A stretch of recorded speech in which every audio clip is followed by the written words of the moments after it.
5 पे आते हैं। For its activity carboxypeptidase requires, देखिए कार्बोक्सी पेप्टाइडेज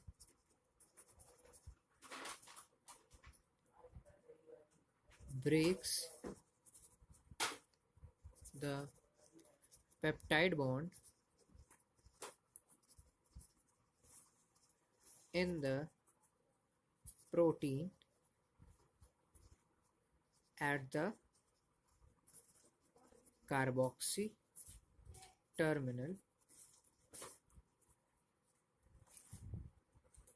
ठीक, और it is activated by zinc, ये जिंक के थ्रू एक्टिवेट होता है। और ह्यूमंस में, in humans it is secreted by exocrine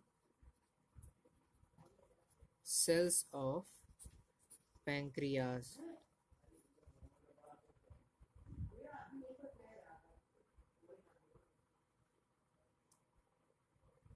ठीक है।